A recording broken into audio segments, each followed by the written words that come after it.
Welcome, Pizza Flicks here. Today I'm going to explain a horror thriller film called Get Out. Spoilers ahead. The film opens with a black man named Andre, walking alone in a quiet neighborhood, before getting approached by a sketchy white car. Scared, he tries to turn around, but soon realizes that the car door is now open. But from out of nowhere, the driver is quick to knock him unconscious, and drag him inside the car. The next scene introduces us to our main character, Chris Washington, a black photographer who just finished packing up. His white girlfriend, Rose Armitage, shows up at his door, and she is about to take him to meet her parents for the first time. Before they leave, Chris nervously asks her if her parents knows that he's black, fearing that they might be racist, but Rose assures him that her parents harbor no such hatred. On their drive there, Chris calls up his best friend, Rod, who works as an airport security officer, to thank him for taking care of his dog while he's away on this trip. Afterwards, he puts Rod on speaker because Rose would like to say hi to him, but Chris seems jealous after hearing the two banter, so Rose teases him about it. But unexpectedly, a jumping deer hits their windshield, shocking the two. They exit the car to find one of the rearview mirrors broken, and Chris finds the deer dying just by the edge of the woods. They decide to call the police, but in the middle of questioning, the police asks to see Chris's ID for no reason at all. Infuriated because Chris wasn't even the one driving, Rose reprimands the racist cop. The two then resume their journey, until they finally arrive at Rose's parents' residence. It is clear that Rose's parents are well off. Her father, Dean Armitage, is a neurosurgeon while her mother, Missy, is a psychiatrist. But while the father takes him around for a tour of the house, Chris can't help but find it off-putting that the family's groundskeeper and housekeeper are both black. Noticing Chris's discomfort, Dean explains to him that both the housekeeper and groundskeeper used to work as caretakers for his parents, but after his parents died, he couldn't bear the thought of letting them go, so he decided to keep them around. Afterwards, the four of them sit around the porch for a chat, during which the parents announce that they're holding a house party tomorrow. Here we also learn that Chris's mother died when he was young after getting hit by a car. Since the topic seems sensitive, the parents change the subject, and they move on to talking about how they notice Chris to be a smoker based on his mannerisms. The father offers Chris to try Missy's hypnosis therapy, which Dean claims to be effective in helping get rid of that habit. While they chat, Georgina the housekeeper pours them tea, but we can clearly see there's something off about her. Both happy and stressed expressions can be seen in her. We keep them close to us. Upon seeing this, Missy rudely tells the housekeeper to go away. But before we see Chris's reaction, they get interrupted by Jeremy, Rose's younger brother who just came home from med school.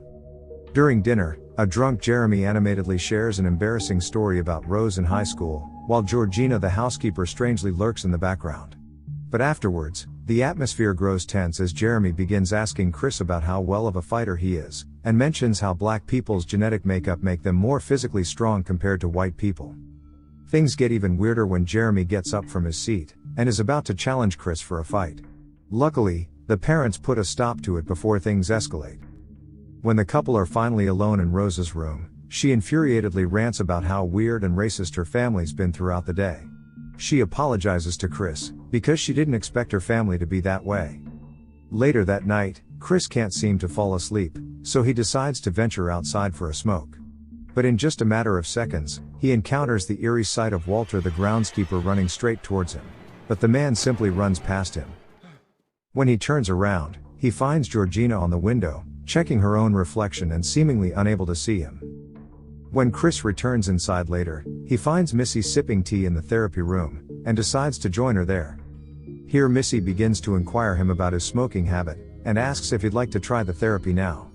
But before he answers, she begins stirring the tea, the scraping noise seemingly affecting Chris. She then proceeds to ask Chris very intrusive questions about what he was doing during the time his mother died. Even though reluctant, the sound of the tea stirring somehow inclines Chris to answer. Missy keeps on prodding about that particular traumatic moment from his past, and over time, he begins to cry, and eventually feels paralyzed. And as a final touch, Missy utters one word, sink. Wait. Sink. Which causes him to involuntarily feel as if he's sinking inside his own mind. He desperately tries to reach up, but finds himself unable to. Missy calls this the sunken place. His consciousness has departed from his body, while his body is still paralyzed in the chair. The next thing he knows, he wakes up in Rose's bed to a text from his best friend Rod, and brushes whatever happened last night as a nightmare. He finds that his battery is low, so he plugs it in. That day, he decides to go outside to take pictures of his surroundings, and goes to see Walter the groundskeeper and tries to chat him up. Here we notice that there's something off about him. His eyes seem distant, and his accent sounds like a white person from the 50s. He also brings up about Chris's smoking habit, and asks if the therapy with Missy worked last night, proving to Chris that his nightmare wasn't a nightmare at all. Chris immediately informs his girlfriend about the hypnosis he experienced, prompting her to apologize for what her mother did. He also discovers that the hypnosis was a success, as he no longer feels a desire to smoke. Right after, the two watch from the window as dozens of wealthy white people arrive for the Armitage's annual get-together. Most of the guests are old white people, who begin acting weird at the sight of Chris. One old man seems fascinated to find out if Chris is any good at golf, because Tiger Woods is. They also encounter a lady, who asks Rose if Chris is better in bed since he's black. Lastly, Chris and Rose entertain another old couple, who remarks that black skin is now in fashion, which sickens Chris, so he walks away. He decides to look around for any nice view to shoot with his camera. This is when he stumbles upon another black man in the party named Logan King, and decides to approach him. But just like Walter, he speaks and acts like an old white person, and soon enough, his oddly very old wife walks up to him to inform him that someone would like to see him. As Logan excuses himself, Chris is even more put off by the fact that Logan doesn't seem to understand the way a fist bump works. Later on, Chris finds a blind man at the party named Jim Hudson, whose name Chris recognizes, as he is a well-known art curator who eventually grew blind from a genetic disease. Unlike the others who bring up Chris's race into conversations, the man admits to be a fan of his work, and compliments Chris for having a great eye in photography.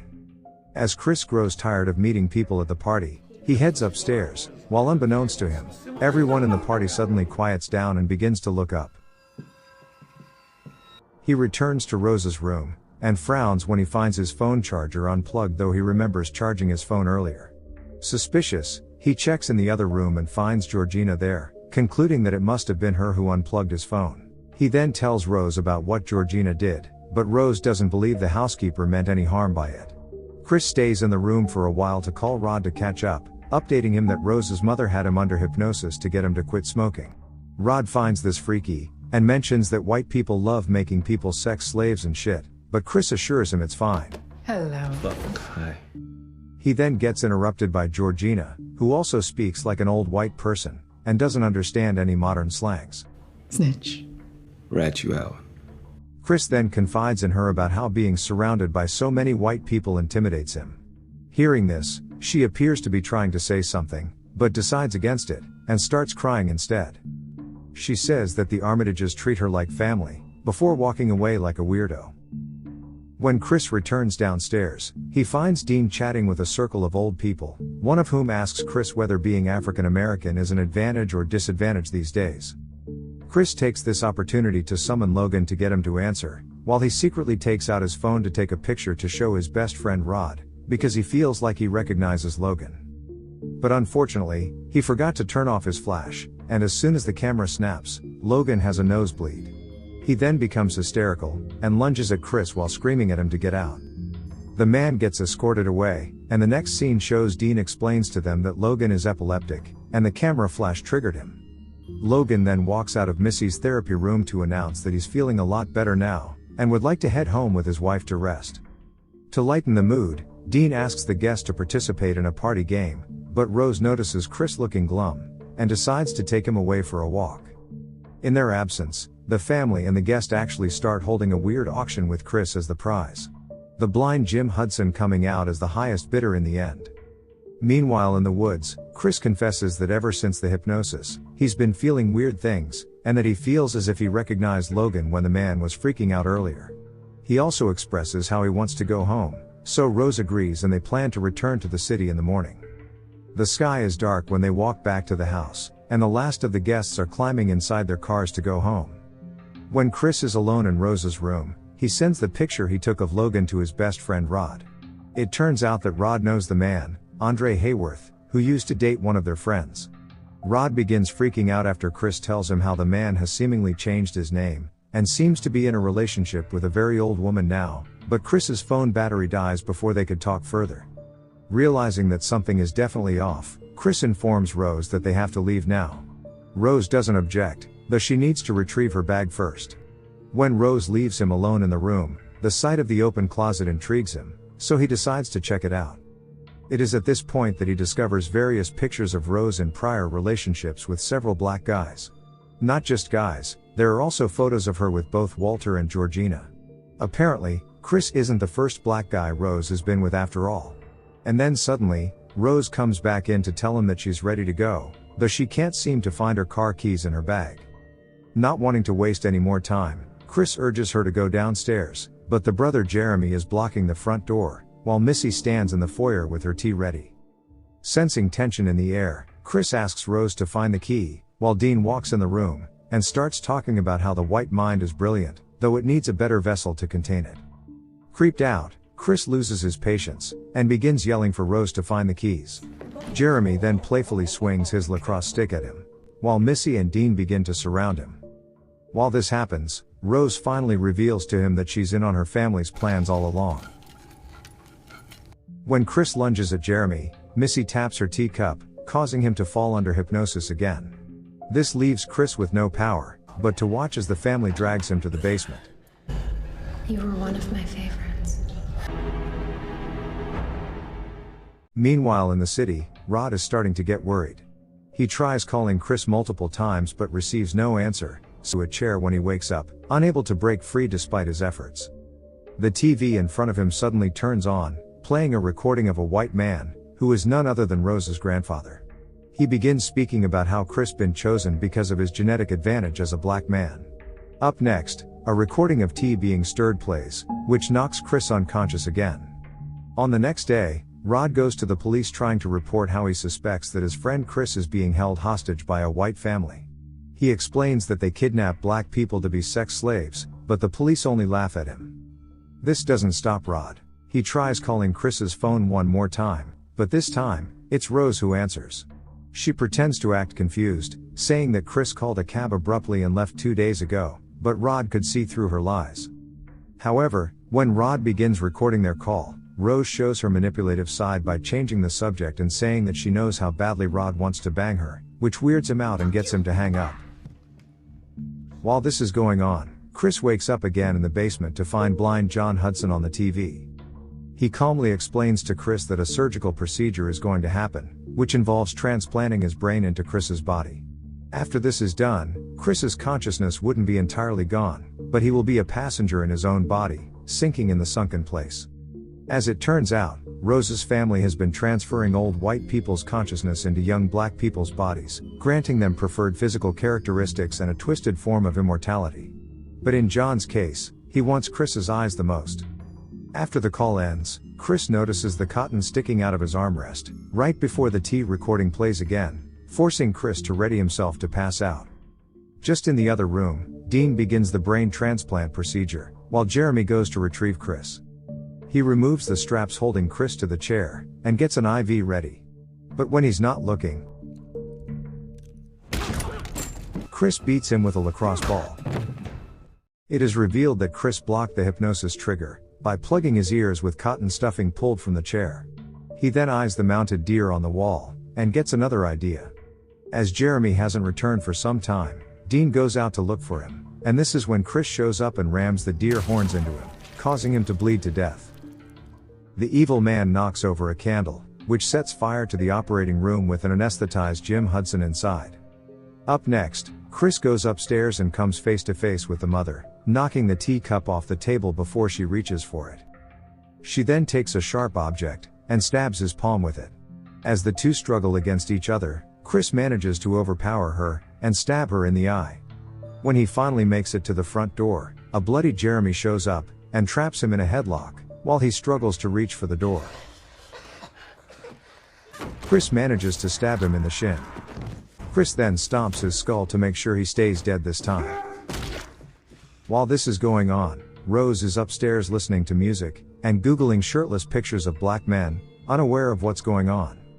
Chris finds the car keys, and starts Rose's car. However, as soon as he begins to accelerate, he accidentally hits Georgina on his way out. Feeling sorry for her because his own mother also died from a hit and run, he takes her inside the car. But unfortunately, Rose heard the crash and rushes outside with a rifle while saying "Grandma." It is at this point when we realize that Georgina has the grandmother's brain. She then wakes up and begins attacking Chris, infuriated because he's killed her family. This causes a car crash, killing Georgina, but Chris survives. After the car crash, Chris staggers outside the car, avoiding Rose's gunshot. From out of nowhere, Walter the groundskeeper comes running towards him, with Rose saying "Get him, Grandpa."